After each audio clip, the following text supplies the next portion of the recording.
Buenas noches, mi nombre es Doralisa Arciniegas. Nuestro estudio de caso hace referencia a la enfermedad laboral, el túnel carpiano. Esta exposición la vamos a realizar con mis compañeras Jessica Alejandra Vázquez, Heidi Michelle Vanegas, Erika Romero y Doralisa Arciniegas. ¿Qué es el estudio de casos y controles?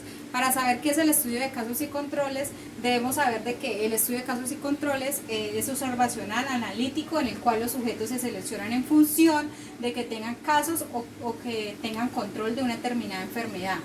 Para determinar ese estudio necesitamos saber de que necesitamos una población. Esa población se enfoca al número de casos enfermos. El número de casos enfermos va a un caso de expuestos, los casos no expuestos. Luego se realizan los controles de los trabajadores o los que tenemos sanos. Luego eso nos lleva a unos controles expuestos y por último a unos controles no expuestos. los tipos de estudios de casos y controles. Acá vemos varios tipos. Vamos a aplicar más que todo lo que es el control retrospectivo. También hay los controles de prospectivo, los casos y controles de base poblacional y los controles anidados. En los estudios de casos y controles se estudia la prevalencia. La prevalencia examina casos existentes confirmados y la incidencia es el número de casos nuevos que se han presentado durante un periodo determinado y un lugar determinado. Tiene unas ventajas de caso de controles que son útiles para el estudio de eventos raros, permite el estudio como tamaño de muestra, exigen poco tiempo en la ejecución y tiene unas desventajas de los casos y controles que son la ineficiencia para el estudio de los efectos de posiciones raras, no establece la secuencia de eventos de interés y posibilidades de errores de selección del caso. Para realizar este estudio de caso necesitamos un paso a paso. Primero, el título debe ser claro y conciso. La introducción, debemos decir qué es lo que vamos a realizar en nuestro estudio de casos, quién va a ser nuestra población y una justificación, el por qué decidimos escoger este estudio de casos. El objetivo, debemos saber qué nos vamos a proponer para llegar a la meta de nuestro estudio, el método que vamos a utilizar, los resultados que nos van a arrojar este estudio, la discusión que vamos a generar, las recomendaciones y por último una conclusión. La enfermedad ocupacional que vamos a ver en este estudio de caso va a ser el túnel carpiano. Esa es una afección que afecta el nervio mediano que está ubicado en la mano entre la muñeca, que permite la sensibilidad y el movimiento de las partes de la mano. Este se puede causar, hay algunas personas que nacen con este problema en el túnel carpiano porque ya es pequeñito. También está el síndrome del túnel carpiano que se genera por movimientos repetitivos o herramientas manuales que vibran demasiado tiempo. Tiene otros factores que pueden llevar al síndrome del túnel carpiano, como es el alcoholismo, las fracturas en los huesos o artritis, quistes o tumores, infecciones, obesidad, artritis reumatoidea o enfermedades causadas deportivos anormales. Ahora sí vamos a entrar en nuestra aplicación del estudio de casos. Lo que vimos anteriormente fue una breve introducción. Para empezar, vamos a empezar por la justificación que hablaba de los pasos.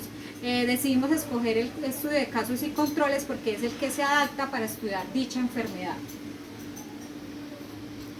El método que vamos a utilizar es el estudio de casos sin controles.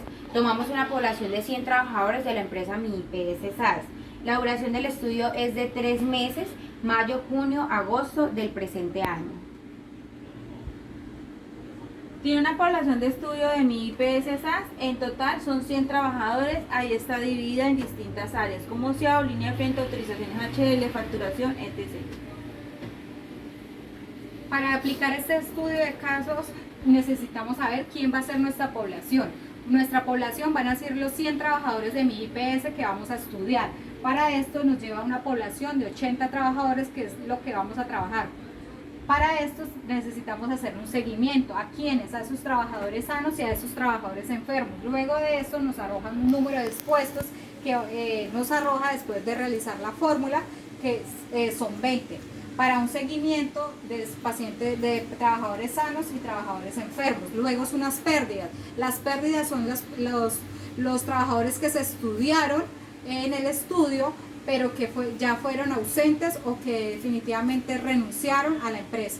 Bueno, aquí les voy a explicar en breve el protocolo administrativo sobre el síndrome del túnel carpiano, que se inicia con la IPS de control, digamos, pasa a medicina general.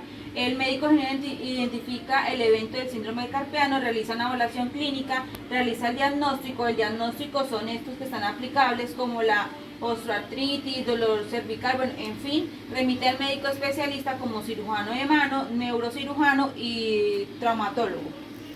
También pasa el médico general, remite al especialista, que emita conceptos médicos especialistas, establece un plan de manejo del paciente, envía la IPS de control de nuevo. Pasa otra vez al médico general, ya el médico general remite al médico laboral. Y el trabajador pasa con toda su documentación a la IPS a realizar la clasificación de origen, la notificación de las partes de la clasificación del túnel carpiano, y ya por eso es el final. En la tabla para hacer la evaluación del estudio de casos y controles, encontramos la medición del riesgo, en donde se evalúa el riesgo absoluto, encontramos el riesgo relativo, en el cual se compara la frecuencia en que ocurre el daño entre los que tienen factor de riesgo. Para dar respuesta a este riesgo relativo, se debe realizar una fórmula, en la cual los expuestos se divide por los no expuestos, y los enfermos expuestos se suman con los enfermos expuestos más los sanos. En nuestro estudio de caso nos dio un resultado de 0,05, que ese es el factor del riesgo que existe. En el estudio de casos sin controles se analiza la relación entre el factor de riesgo y la enfermedad. Para eso tenemos que realizar una fórmula que es el total de casos dividido el total de casos que no tuvieron la enfermedad. En nuestro estudio de casos encontramos un resultado del 0,05% de casos y controles. También se debe hacer unas mediciones relativas al efecto, teniendo en cuenta un riesgo relativo y también los estudios de casos y controles. Para el riesgo relativo y poder evaluar las mediciones del relativo al efecto, se debe realizar una fórmula, es el número de casos nuevos en una población dividido la población del riesgo. En nuestro estudio de caso dio un total de 0,33%, que es la medición relativa al efecto. Cabe resaltar que el número de casos nuevos fueron de 3 y el número total de la población 100. En los estudios de casos y controles, donde se evalúa la incidencia desconocida, se tiene en cuenta la siguiente fórmula: los enfermos expuestos por los sanos no expuestos dividido entre los sanos expuestos multiplicados por los enfermos no expuestos. En nuestro estudio de caso tuvimos un total del 20%. Bueno, en el tipo de caso nosotros la tabla que acabo de explicar mi compañera fue la duración del estudio 3 meses. La población total fueron 100 trabajadores, la prevalencia fueron 2 personas, la incidencia fueron 3 personas, que da 0,033%, enfermos expuestos fueron 20, enfermos no expuestos 0, porque pues no sabemos en total cuáles son los expuestos. Los sanos expuestos son 80, los sanos no expuestos 20, el total de casos fueron 100, total de casos que tuvieron la enfermedad fueron 5 personas, casos nuevos en el tiempo, en 3 meses fue 1 persona, y la población en riesgo fueron el 20%. Acá tenemos una gráfica en donde podemos observar más brevemente y más fácilmente los resultados. En total encontramos la población, este fue el resultado del riesgo relativo y este fue el resultado del casos y controles. Este es en la medición del riesgo. Encontramos esta gráfica de las mediciones relativas al efecto, también nos hace un poco más fácil entender cuáles fueron los resultados. Encontramos en el 79% del total de la población, el 1% del riesgo relativo y el 20% de los casos y controles.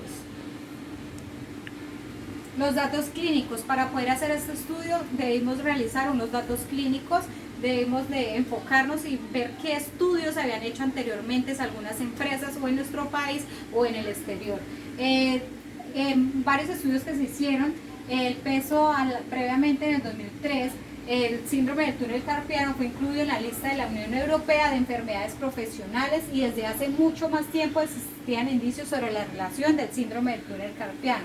Se considera que el síndrome del túnel carpiano es más común por traumatismo repetitivo y en Estados Unidos se presenta casi el 62% de los casos notificados de enfermedad profesional. Considerados como probables casos de exposición profesional, fueron reportados como requeridos por la ley para el servicio de la salud. En otro estudio, el 23 evidenció que el síndrome metabólico parece ser un factor de riesgo para el síndrome del túnel carpiano, al mismo tiempo que la presencia del síndrome metabólico aumentó la gravedad de la enfermedad. Después de realizar este estudio, nos damos cuenta que las mujeres son más propensas a esta enfermedad, y después de estos datos clínicos que nos arrojan de haber investigado, nos dice que no solamente eso se da por el trabajo, sino también por las actividades repetitivas que hacemos tanto en el trabajo como en nuestros hogares. La conclusión de todo esto es que aquí se determinó la prevalencia de los empleados de la MIPS-SAS, que la prevalencia eran 2 personas, los casos nuevos que se presentaron en esos 3 meses fueron 3 personas, las personas enfermas expuestas fueron 20 personas, y como resultado de la investigación presentada, concluir que el estudio de caso fue favorable tanto en la incidencia del daño a la población, ya que fue muy baja. Y los resultados que mostraron más que todo en la medición del riesgo fue un 0.05%.